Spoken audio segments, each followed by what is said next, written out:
നാട്ടിൽ ഭാര്യയുമൊത്ത് നടക്കാൻ പോലും പറ്റാത്ത അവസ്ഥയാണെന്ന് യുവാവ്.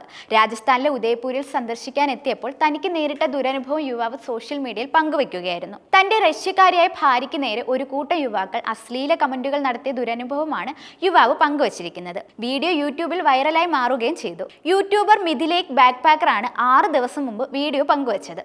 ഇതിനകം തന്നെ ഈ വീഡിയോ കണ്ടത് 2.25 ലക്ഷം പേരാണ്. ഉദയ്പൂരിലെ സിറ്റി പാലസിൽ വെച്ച് ഒരു കൂട്ടം യുവാക്കൾ തന്നെയും കുടുംബത്തെയും പിന്തുടരുകയും മോശം കമന്റുകൾ പറഞ്ഞ് പരിഹസിക്കുകയുമായിരുന്നുവെന്ന് മിഥിലേഷ് യൂട്യൂബ് വീഡിയോയിൽ പറയുന്നത്. 6000 രൂപ എന്നൊരു യുവാവ് പറയുന്നത് മിഥിലേഷ് ചിത്രീകരിക്കുകയും അയാളെ ചോദ്യം ചെയ്യുകയും പിന്നാലെ പാലസിലെ സെക്യൂരിറ്റിയോടും പോലീസിനോടും പരാതിപ്പെടുകയും ചെയ്തു. വീഡിയോ റെക്കോർഡ് ചെയ്യുന്നതിന് മുൻപ് തന്നെ യുവാക്കൾ തന്റെ കുടുംബത്തിനെതിരെ മോശം പദപ്രയോഗങ്ങൾ നടത്തിയെന്നും ഇതിനെ തുടർന്നാണ് തെളിവിനായി വീഡിയോ ചിത്രീകരിച്ചതെന്നും അദ്ദേഹം കൂട്ടിച്ചേർത്തിട്ടുണ്ട്. അതേസമയം സംഭവം പോലീസിൽ പരാതിപ്പെടുന്നതിൽ നിന്നും കൊട്ടാരത്തിലെ സെക്യൂരിറ്റി മിഥിലേഷിനെ പിന്തിരിപ്പിക്കാൻ ശ്രമിച്ചത് കാര്യങ്ങൾ കൂടുതൽ സങ്കീർണമാക്കുകയായിരുന്നു. ഭാര്യ ലിസിയും കുട്ടിക്കുമൊപ്പമായിരുന്നു മിഥിലേഷ് ഉദയ്പൂർ സിറ്റി പാലസ് സന്ദർശിക്കാനെത്തിയത്. ഇതിനിടെ പിന്നാലെ കൂടി ഒരു കൂട്ടം യുവാക്കൾ പ്രശസ്ത സിനിമാ ഗാനത്തെ അനുകരിച്ച് റബ്നെ ബനാദി ജോഡി എന്ന കമന്റ് പറഞ്ഞുകൊണ്ടായിരുന്നു തുടക്കം.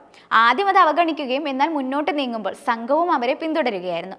പലതവണ ഒഴിവാക്കിയെങ്കിലും ഒരു വീഡിയോ ഷൂട്ട് ചെയ്യുമ്പോൾ പിന്നിൽ നിന്നും 6000 രൂപ എന്ന് കൂട്ടത്തിൽ ഒരുത്തൻ വിളിച്ചു പറഞ്ഞപ്പോൾ തന്റെ സകല നിയന്ത്രണവും വിട്ടുപോയെന്നും അദ്ദേഹം പറയുന്നു. ഇന്ത്യ മനോഹരവും സുരക്ഷിതവുമായ രാജ്യമാണെന്നാണ് താൻ പലപ്പോഴും പലയിടത്തും പറഞ്ഞിട്ടുള്ളത്. എന്നാൽ തനിക്കെതിരെ ഇതുപോലൊന്ന് സംഭവിക്കുമ്പോൾ എങ്ങനെയാണ് ഇനി എനിക്ക് അത് പറയാൻ കഴിയുക എന്നും അദ്ദേഹം ചോദിക്കുന്നു. ഒരു ആൾക്കൂട്ടത്തോട് ഏറ്റുമുട്ടുന്നതിനേക്കാൾ നല്ലത് പോലീസിനെ ആശ്രയിക്കുകയാണ് നല്ലതെന്നും എന്നാൽ സെക്യൂരിറ്റി തന്നെ നിരുത്സാഹപ്പെടുത്താൻ ശ്രമിച്ചെന്നും മിഥിലേഷ് കൂട്ടിച്ചേർത്തു.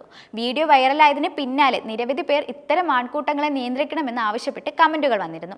മറ്റു ചിലർ മുമ്പ് തങ്ങൾക്കുണ്ടായ മോശം അനുഭവങ്ങളെക്കുറിച്ചും പറയുന്നുണ്ട്. ഇത്തരക്കാർ അത് വളരെ ആസ്വദിച്ചുകൊണ്ടാണ് ചെയ്യുന്നത്. ഏറ്റവും മോശമായ കമന്റുകൾ പോലും അവർ ആസ്വദിച്ച് ചിരിക്കുന്നു. ഇത് വളരെ ലജ്ജാകരമാണ്. സ്വന്തം രാജ്യത്തെ സംരക്ഷിക്കാൻ പോലും നമുക്ക് കഴിയില്ല. എന്തുകൊണ്ടാണ് നമ്മൾ മറ്റു രാജ്യങ്ങളിൽ നിന്ന് വംശീയത നേരിടുന്നത് എന്ന് ഇപ്പോൾ അത്ഭുതപ്പെടുന്നു എന്നാണ് മറ്റൊരാളുടെ കമന്റ്.